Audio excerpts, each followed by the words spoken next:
अस्सलाम वालेकुम व्यूअर्स, आप टीवी के क्रिकेट शो लग पता जाएगा में एक बार फिर आपको खुशामदीद कहते हैं। पीएसएल का जो काफिला है वो अपने आखिरी पड़ाव की जानिब बढ़ रहा है और सिर्फ एक दिन रह गया है जिसके बाद कराची में जमेगा पीएसएल का मेला।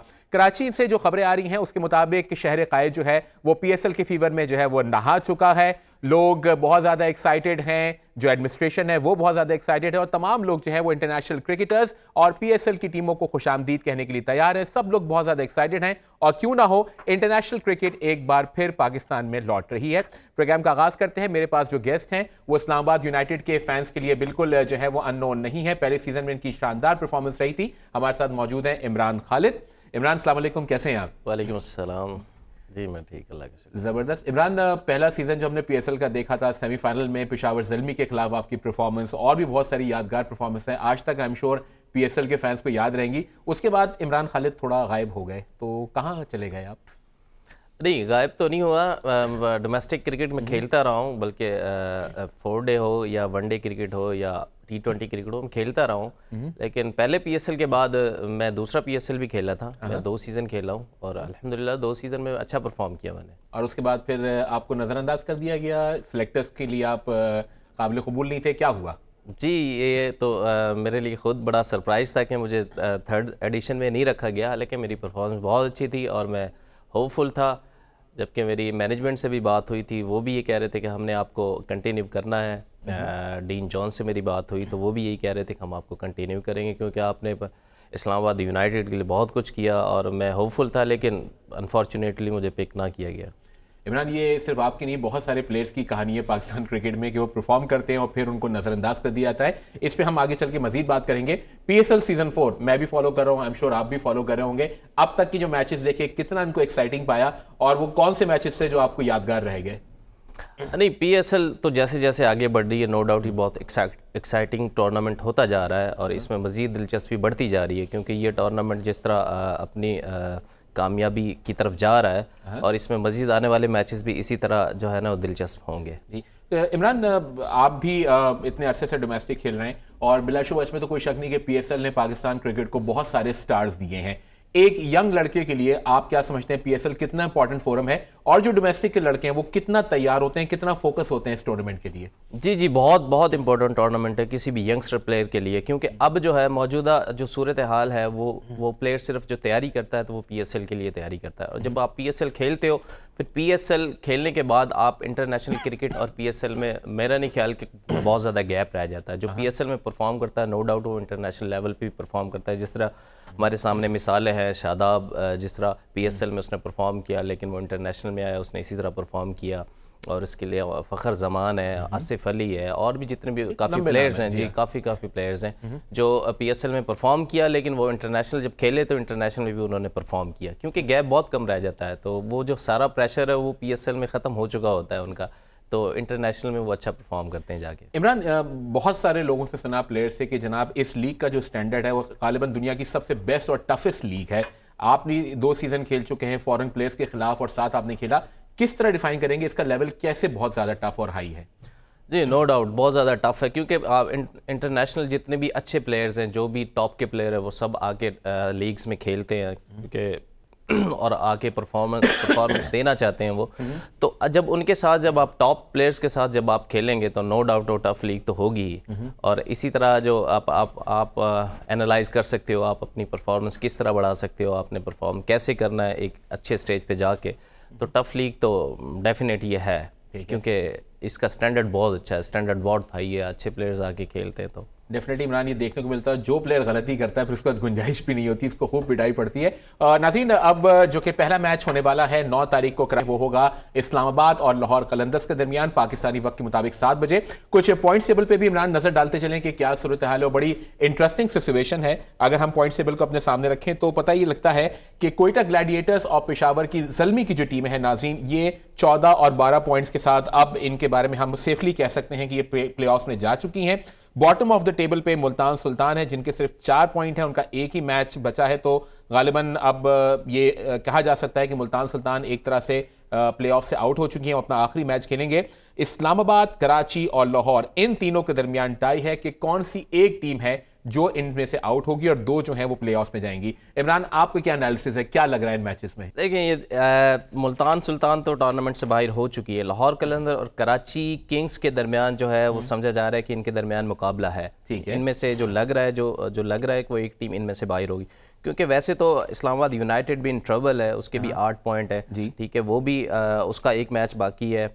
अगर वो भी मैच हारती है तो वो भी ख़तरे में आती है। हालांकि जो कराची किंग्स है और लाहौर कलंदर है, मैं समझता हूँ कि लाहौर कलंदर जिस तरह इनकी बैटिंग लाइन डगमगा रही है या जिस तरह ये टीम डगमगा रही है, तो वो बड़ा मुश्किल है लाहौर कलंदर के लिए, क्योंकि इनके 2 मैच है, 2 मैच जीतने ज़रूरी हैं। अच्छा इमरान, बड़ी इंटरेस्टिंग सिचुएशन है कि जो सैटरडे को मैच होने वाला है, इस्लामाबाद का आखिरी मैच होगा वो, लाहौर के बाद फिर भी 2 मैच हैं और जो हारता है उसके लिए आगे जाना बड़ा मुश्किल हो जाएगा। एक तरह से फाइनल है। कैसा मैच आप एक्सपेक्ट कर रहे हैं? ये बहुत एक्साइटिंग मैच होने जा रहा है ये, क्योंकि दोनों टीमों के लिए मैच बहुत इंपॉर्टेंट है और मुझे लग रहा है कि ये बहुत एक्साइटिंग मैच है। और यहाँ पे मैं समझता हूँ कराची में जो मैचेस होंगे वो हाई स्कोरिंग मैचेस होंगे और ये बहुत ही इंटरेस्टिंग मैच होगा ये। इमरान से मजीद भी बात करते रहेंगे। ये बताइएगा कि इस्लामाबाद के आप प्लेयर हैं, 2 दफ़ा आप उनके साथ रहे हैं, तो आप इस्लामाबाद की साइकी को बड़ा समझते हैं। आमतौर पे इस्लामाबाद के जो फैंस हैं वो कहते हैं जी हमारी टीम बड़ी स्टेबल है, इस बार 8 खेले 4 जीते 4 हारे, तो बड़ा मिक्स मामला चल रहा है। क्या इस परफॉर्मेंस को कैसे एनालाइज करेंगे आप? देखिए, इस परफॉर्मेंस को मैं जो समझता हूँ कि डिफरेंस है मिसबाह उल हक का। अगर मिसबाह उल हक किसी टीम में होते तो ये जो टीम है ये कोटा ग्लैडिएट की जगह होती। अच्छा। क्योंकि मैं 2 सीज़न खेला हूँ मिसबाह उल हक ने अपने डिसीजन से, अपने माइंड से इस्लामाबाद यूनाइटेड को ऐसे मैच जितवाए जो कि कोई और नहीं जितवा सकता। क्योंकि मुझे याद है एक मैच में हमारा मैच हो रहा था तो आखिरी ओवर में हमें चाहिए थे तकरीबन 6 से 7 ओवर डिफेंड करने थे। मोहम्मद समी का ओवर था, तो मोहम्मद समी वाज अंडर प्रेशर और उसे इवन ही वाज शेकिंग।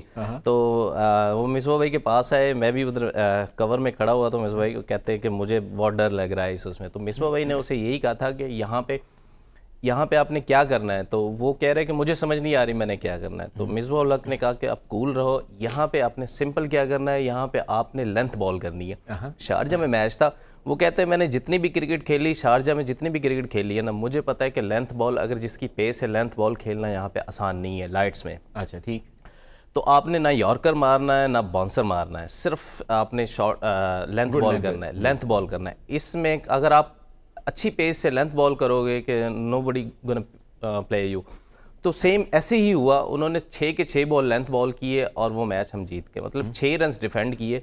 तो मैं समझता हूँ कि इस तरह का माइंड, इस तरह का जो है ना, वो सिर्फ मिसबाह उल हक ही कर सकता है। अदरवाइज़ अगर कोई और कैप्टन होता या कोई और बॉलर होता, वो ज़रूर ये करता कि मैं बाउंसर मारूँ, मैं यॉर्कर मारूँ, मैं वो। मिसबाह की मतलब क्रिकेट की समझ बहुत ज़्यादा है आपके? बहुत ज़्यादा समझ है। देखें, अभी अगर इस्लामाबाद यूनाइटेड लड़ खड़ा रही है तो मैं समझता हूँ कि वो एक वजह मिसबाह उल हक के। अच्छा, बड़ी इंटरेस्टिंग बात है इमरान, जो खबरें आई कि ये इस्लामाबाद ने मिसबाह को इसलिए नहीं सिलेक्ट किया कि वो समझ रहे थे कि अब मिसबाह के प्लेइंग डेज हैं वो ख़त्म हो गए, उनको मेंटोर लेंगे। मिसबाह ने पिछले मैच में जो बैटिंग की है, जब 20 पर 5 आउट हो गए, तो फिर जो उन्होंने एक एग्जाम्पल सेट किया है, मेरे ख्याल में ऐसी कंप्लीट इनिंग्स तो किसी ने नहीं खेली अब तक। नहीं, इसमें तो कोई शक नहीं है। मिसबाह उल हक जितने अभी फिट हैं वो एक यंग प्लेयर से ज़्यादा फिट हैं और वो जितनी ट्रेनिंग करते हैं, वो जितना उनका माइंड चलता है, जिस तरह मैं समझता हूँ कि मिसबाह उल हक अभी भी एक यंग प्लेयर से ज़्यादा फिट है और वो अच्छी क्रिकेट खेल सकते हैं। वो अपने आप को प्रूव कर चुके हैं, क्योंकि हम रिसेंटली हमने जो टूर्नामेंट खेला, फर्स्ट क्लास मैच खेला, फिर फर्स्ट क्लास मैचेस खेले और फिर हमने ग्रेड 2 टूर्नामेंट खेला। इसमें मिसबाह उल हक मुकम्मल फिट थे और उन्होंने अच्छा परफॉर्म किया। और मैं समझता हूँ कि वो अगर क्रिकेट को एंजॉय कर रहे हैं, वो क्रिकेट से इतना प्यार करते हैं, वो क्रिकेट वगैरह रह नहीं सकते। अगर वो परफॉर्म कर रहे हैं तो ही शुड प्ले। ये तो हमने भी देखा है कि मिसबाह से मिलने जाएं, आप खुदाफिज कह दें तो गेट पे खड़ो के 1 घंटा आपसे क्रिकेट पे बात कर लेते हैं, वो इतने पैशनेट हैं। इमरान, हर कोई कहता है कि मिसबाह सबसे फिट प्लेयर हैं और उन जैसी ट्रेनिंग भी कोई नहीं करता था। थोड़ा सा मुख्तसर बताइएगा वजह क्या है, वो क्या खास टेक्निक है? अभी भी 40 से ऊपर हो चुके हैं लेकिन वो कमाल के फिट हैं। जी, वो समझते हैं, उनका कहना है कि ट्रेनिंग आपकी बॉडी पर कर्ज है, तो उस कर्ज को उतारने के लिए वो 4-5 घंटे जिम में गुजारते हैं। वो समझते हैं, वो कहते हैं कि कोई कर्ज रखना नहीं चाहता मैं। अच्छा। तो जो कर्ज बॉडी का कर्ज है उन पे, तो वो उसको उतारते हैं, जबकि बाकी प्लेयर्स जो है वो कर्ज को और बढ़ाते रहते हैं। आसिफ, मिसबाही के जैसे बड़े स्टार हैं शाहिद अफरीदी, अब मैं भी उनके सामने बहुत छोटा हूँ, वो आप भी जानते हो एक सुपरस्टार हैं, लेकिन फैंस को एक तशवीश है कि शाहिद अफरीदी परफॉर्म नहीं कर रहे, at least with the bat. As a player आप क्या समझते हैं कि क्या अब उनके रिफ्लेक्सेस वीक हो गए हैं, वो अंदर से फायर नहीं रही है, क्या वजह है उनकी? नहीं, मैं नहीं समझता कि प्लेयर अंडर प्रेशर होता रहता है। प्लेयर सम टाइम होता है कि परफॉर्म करता है, सम टाइम नहीं करता, उस पर बैड पैच आता रहता है। लेकिन जिस तरह शाहिद भाई ने अभी बांग्लादेश में परफॉर्म किया, उन्होंने अपनी टीम को सिंगल हैंडेडली मैच भी जितवाए, बॉलिंग से भी बैटिंग से भी उन्होंने परफॉर्म किया। तो अब ये PSL उनके लिए इतना अच्छा नहीं रहा, लेकिन शाहिद भाई स्टिल मैं समझता हूँ कि वो खेल सकते हैं। जिस तरह के उनके रिफ्लेक्सेस हैं, जिस तरह उन्होंने लास्ट लीग में बांग्लादेश में परफॉर्म किया, तो अभी तो T20 तो वो खेल सकते हैं। चले, आई होप खेलते हैं ना वो। उनका खेलना जो है फैंस के लिए बहुत इंपॉर्टेंट है। अच्छा इमरान, आप चलते हैं नाज़रीन, कराची में टीमों के आने का सिलसिला जो है वो शुरू हो चुका है। कुछ टीमें आने वाली हैं। हमारे नुमाइंदे ज़ुखरुफ हमारे साथ फोन लाइन पर मौजूद हैं। ज़ुखरुफ, कुछ बताइएगा कि इस वक्त कितनी टीमें कराची आ चुकी हैं और आगे जो टीमें बाकी बची हैं उनका क्या शेड्यूल है? जी अशर, अस्सलाम वालेकुम, बहुत बहुत शुक्रिया। क्वेटा के जो कुछ प्लेयर्स हैं वो कराची पहुंच चुके हैं, लेकिन जो उनके इंटरनेशनल प्लेयर्स हैं वो अभी यहाँ पे दुबई में ही मौजूद हैं। वो एक रोज के बाद ट्रैवल की। इसी तरह मुल्तान के भी कुछ प्लेयर्स हैं वो ट्रैवल करके वापस कराची पहुंच गए हैं, लेकिन कुछ इंटरनेशनल प्लेयर्स यहाँ पे मौजूद हैं। लेकिन आज शाम को इस्लामाबाद यूनाइटेड की जो टीम है वो फ्लाई कर रही है। वो तमाम टीम इकट्ठे फ्लाई कर रही है, जितने भी इंटरनेशनल प्लेयर्स हैं उनके वो भी साथ ही ट्रैवल कर रहे हैं। और पाकिस्तानी वक्त के मुताबिक आज रात लगभग 12:30 1 बजे के दरमियान दुबई से कराची फ्लाइट लैंड करेगी। तो ये सिलसिला अभी तक चल रहा है और सारे बहुत एक्साइटेड हैं। जितने भी यहाँ पे हमारे इंटरनेशनल प्लेयर, जो फॉरेन प्लेयर्स हैं, उनके साथ बात हुई है, किसी को किसी किस्म का कोई प्रॉब्लम नहीं है। इस मतलब आपने सुना होगा कि शेन वॉटसन भी 14 साल के बाद पाकिस्तान आ रहे हैं। तो मैं सॉरी आपको इंटरप्ट करूंगा, यही हम सवाल पूछना चाह रहे थे कि क्वेटा ग्लैडिएटर्स की मैनेजमेंट ने क्या ऐसा गुर चलाया कि वॉटसन मान गया और AB को लाहौर वाले कन्विंस नहीं कर सके? अच्छा, AB का एक प्रॉब्लम अशर पहले भी चल रहा था, उनकी इंजरी का। पहले भी लाहौर कलंदर्स ने अपडेट किया था कि वो उनकी इंजरी चल रही है, लेकिन वो पाकिस्तान आएंगे और मैचेस खेलेंगे अगर वो फिट हो जाएंगे। लेकिन वो फिट नहीं हो सके और इस वजह से वो ड्रॉप आउट हो गए। लेकिन जो आपका क्वेश्चन है वो भी बिल्कुल वैलिड है कि ये बिल्कुल एन वक्त पे क्यों नहीं हुआ, पहले कोई बात करनी चाहिए थी। इसी तरह क्वेटा में क्रेडिट जाता है नदीम उमर को, और जिन्होंने बहुत ज्यादा कन्विंस किया। इसके साथ जो बाकी प्लेयर्स हैं, जो फॉरेन प्लेयर्स हैं, पहले पाकिस्तान आते रहे हैं, लास्ट ईयर भी आए, उन्होंने भी उनको कन्विंस किया और उनको बताया कि पाकिस्तान में अब इस तरह की सूरत हाल नहीं है, फुल प्रूफ सिक्योरिटी होती है, किसी किस्म का प्रॉब्लम फेस नहीं करना पड़ता, वहाँ के लोग आपका इंतजार कर रहे हैं, फैंस इंतजार कर रहे हैं। तो शेन वॉटसन ने फिर इस मरतबा एक अच्छा और बड़ा फैसला लिया और उन्होंने कहा कि वो इस मरतबा अपनी टीम के हमरा कराची आएंगे और कराची के फैंस के लिए बड़ी पॉजिटिव और बड़ी अच्छी खबर थी। अच्छा ज़ुखरुफ, कराची लाहौर में जब भी मैचेस होते हैं तो PSL के तो हमने देखा है कि हाउसफुल क्राउड होता है। आप इतने अरसे इंटरनेशनल प्लेयर्स के साथ रहे हैं, उनके क्या ख्वाहिशात हैं और उनका क्या थोड़ा सा कोई एक्साइटमेंट होता है या फियर होता है कि इतने बड़े क्राउड के सामने खेलेंगे वो? अच्छा, रात को कुछ प्लेयर्स के साथ बात हुई जिनमें डेविस थे, लूक रॉन्की थे, फिल सॉल्ट थे। तो वो काफी मतलब एक्साइटेड थे। स्पेशली अगर मैं फिल सॉल्ट की बात करूं तो उन्होंने कहा कि वो पहले कभी पाकिस्तान नहीं आए, लेकिन चूंकि उनके जितने भी दोस्त हैं स्पेशली पाकिस्तानी जहां पे वो अपने क्लब में क्रिकेट खेलते हैं, तो वो बहुत ज्यादा ये बताते हैं कि लाहौर और कराची में क्रिकेट बड़ी मुख्तलिफ होती है। जिस तरह का क्राउड आपको सपोर्ट करता है, तो वहां जाके आपको इंग्लिश कंडीशन से ज्यादा मजा आएगा खेलने का भी और क्राउड की सपोर्ट भी मिलेगी। तो वो इस हवाले से बार बार एक्साइटेड है और ये बात करते हैं कि मुझे पाकिस्तान जाने का बहुत शौक है और मैं ये चाहता हूँ कि मैं पाकिस्तान जाऊं, वहां पे क्रिकेट खेलूं, वहां पे क्राउड के सामने क्रिकेट खेलूं और ये पता चले कि पाकिस्तान में जिस तरह की बातें बनी हुई है वैसा है नहीं। तो बड़ा पॉजिटिव है। किसी ने कोई इस तरह के सवाल नहीं किए कि जी पहले माजी में क्या होता रहा है, अभी जो इंडो पाक कंडीशन रही है उसमें क्या चलता रहा है। सारे बहुत मोटिवेटेड हैं, बहुत पॉजिटिव है और ये सारे का सारा क्रेडिट जाता है PSL मैनेजमेंट को, पाकिस्तान क्रिकेट बोर्ड को, स्पेशली जो फ्रेंचाइज के ओनर्स हैं जिन्होंने पहले मीटिंग्स की, सिक्योरिटी के लोगों ने मीटिंग की, तो बड़ा पॉजिटिव रिजल्ट मिला। चलें ज़ुखरुफ, आपका बहुत बहुत शुक्र। और सॉल्ट ने कराची में खेलने की बात की है और कराची के बारे में एक्साइटमेंट भी उनके अंदर है, तो हम भी उनको कराची की मसालेदार बिरयानी खिलाएंगे, उनको लग पता जाएगा। ब्रेक के बाद आपसे दोबारा मुलाकात होती है। वेलकम बैक नाज़रीन, सिर्फ एक दिन रह गया है जिसके बाद कराची में PSL का मेला लगेगा। मैं भी बहुत एक्साइटेड हूं, आई एम श्योर आप भी बहुत एक्साइटेड होंगे और ख्वाहिश यही होगी कि ज्यादा से ज्यादा लोग ग्राउंड में जाके इस मैच को देख सकें। Imran Khalid, farmer Islamabad United player, हमारे साथ मौजूद हैं। अच्छा इमरान, ये बताइए कि अभी आपने बात की कि एक बहुत बड़ी जो डिफरेंस आपने देखी है इस्लामाबाद यूनाइटेड की परफॉर्मेंस में, वो मिसबा उल हक का नहीं होना है और मोहम्मद समी अब उनके कैप्टन है। समी ने डोमेस्टिक में बड़ी कैप्टनसी की है, ये उनका पहला इम्तिहान है बड़े स्टेज पे। उनकी कैप्टनसी को कैसा पाया आपने? नहीं, अगर आप कंपैरिजन करेंगे मिसबा की कैप्टनसी तो बिल्कुल ये तो मैं समझता हूँ कि मिसबा के साथ थोड़ी हम ज्यादती करेंगे क्योंकि नो डाउट समी भाई बहुत एक्सपीरियंस प्लेयर है। मोहम्मद समी बड़े अरसे से क्रिकेट खेल रहे हैं, लेकिन एक एक्सपीरियंस का होना एक अच्छे कैप्टन के लिए मैं नहीं समझता कि ज़रूरी है अभी, क्योंकि वो कुछ मौक़ों पे नज़र आया कि वो जब भी कोई ऐसा वो होता है तो पूरी टीम इकट्ठी हो जाती है, जिसमें आप वो जब मशवरा करते हैं तो उनमें जूनियर्स प्लेयर भी होते हैं, सारा कुछ होता है, तो ये चीज़ पहले नहीं ये अच्छी चीज़ है या क्या कहेंगे? ये से लगता है कि कैप्टन श्योर नहीं है, आप क्या कहेंगे? जी बिल्कुल, जब ऐसे ही जब तीन चार प्लेयर आके इकट्ठे हो जाएंगे, मशवरा करना ठीक होता है सम टाइम। मिसबा उल हक भी मशवरा करते हैं, अपने प्लेयर से मशवरा करते हैं, लेकिन हर दूसरे ओवर में जाके मशवरा करना तो ये इम्पैक्ट कोई अच्छा नहीं जाता किसी उस पर भी। अभी उन्होंने इस स्टेज पे कैप्टनसी की नहीं है मोहम्मद शमी ने, और जिस तरह टीम जा रही है मैं तो होप करूंगा कि टीम इसी तरह अच्छा खेलती रहे। और अच्छा इमरान, आपने अब कराची में मैचेस हैं, आपने बेतहाशा डोमेस्टिक क्रिकेट कराची के ग्राउंड्स में खेली है, कुछ बताइएगा कि किस तरह के वहाँ मैचेस होंगे, पिच कैसे परफॉर्म करेगी और कौन से हथियार हैं जो वहाँ ज़्यादा चलेंगे? स्पिनर्स का मुकाबला होगा या फास्ट बॉलर्स के लिए हेल्प मिलेगी वहाँ?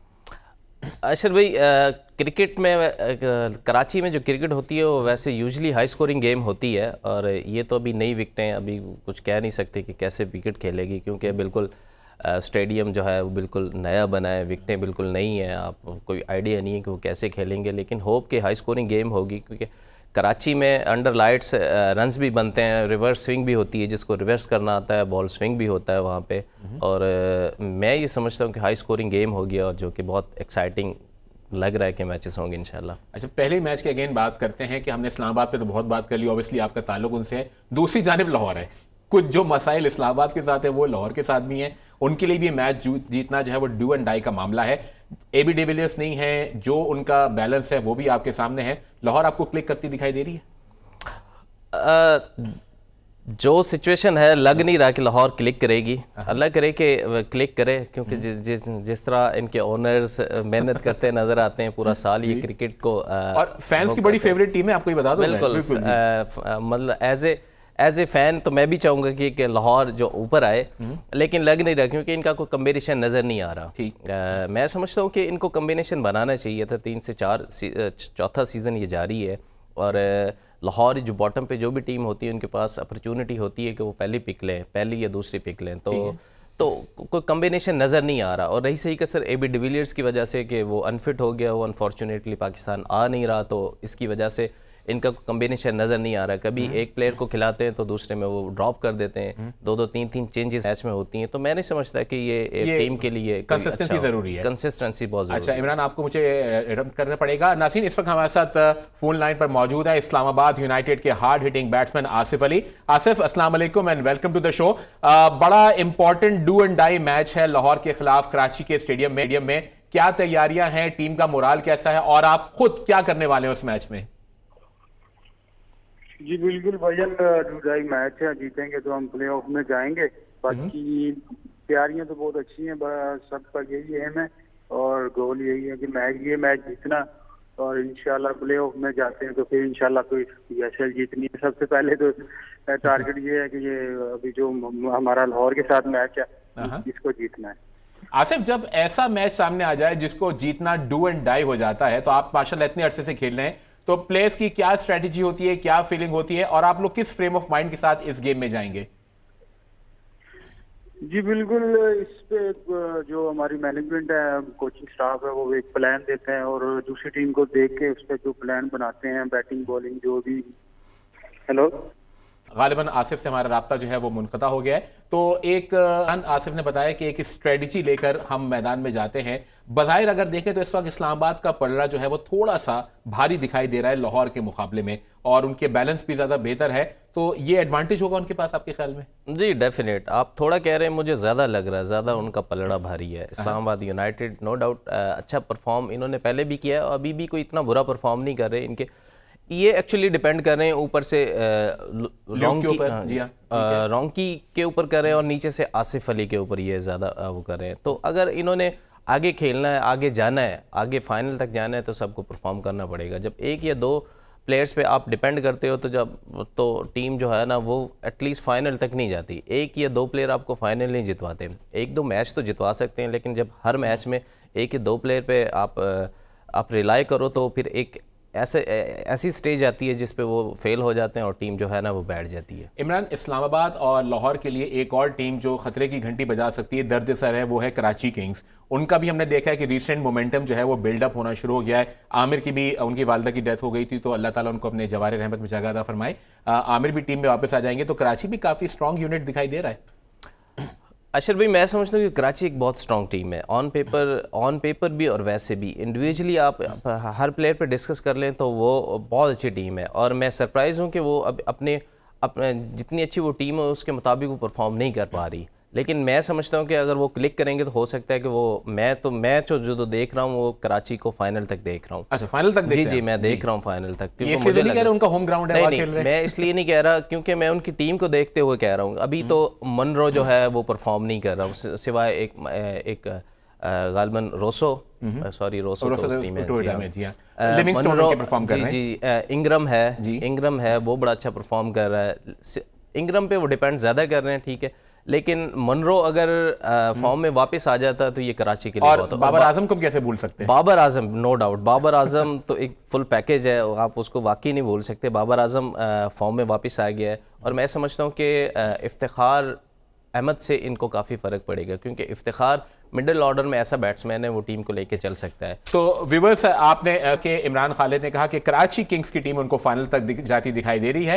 इमरान, हम आपको दोबारा इंशाल्लाह प्रोग्राम में इनवाइट करेंगे और फिर देखेंगे कि आपकी प्रेडिक्शन सही है या नहीं। और वक्त हुआ नाज़रीन, अब आज के प्रोग्राम में सेगमेंट आज के सवाल का।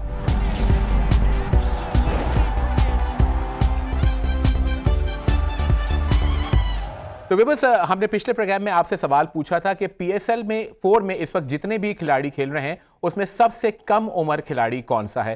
तो बड़े इंटरेस्टिंग जवाबात हमारे पास इसमें है, और ज़्यादातर लोगों का कहना था कि इनका जो सबसे यंगेस्ट प्लेयर हैं वो है नेपाल के संदीप लमिछाने। लेकिन हम आपको बता चले कि संदीप से बिल्कुल करीब करीब एज में जो है वो थे मूसा खान, मोहम्मद मूसा, इस्लामाबाद यूनाइटेड के, और दोनों की उम्रों में सिर्फ 26 दिन का फर्क जो है वो था। तो बहुत कम व्यूअर्स ने इसका जवाब दिया, सिर्फ 2 लोग जो हैं इस सवाल का सही जवाब दे सके और उन तक हमारा इनाम पहुंचा। पहले विनर का नाम है मोहम्मद जहांजेब, जिनका ताल्लुक लाहौर से है, और दूसरे विनर थे रिजवान हैदर, इनका ताल्लुक DG खान से था, और इनको हमारी जो विनिंग शर्ट है वो उन तक पहुंच चुकी है। बल्कि मोहम्मद जहांजेब को तो उन शर्ट पहुंच भी गई, और उन्होंने एक छोटा सा वीडियो क्लिप बना के हमें भेजा है, आइए आपको दिखाते हैं। थैंक यू आप news for such a lovely present and I wish you a very best of luck for the future. और अब वक्त हुआ है आज के सवाल का, और मैं चाहूंगा हमारे गेस्ट इमरान जो है वो आज का सवाल पूछें। जी इमरान, व्यूअर्स को बता सकते हैं आज का सवाल क्या है? आज का सवाल है, मैं ये पूछना चाह रहा हूँ कि कोई बताएगा PSL 1 का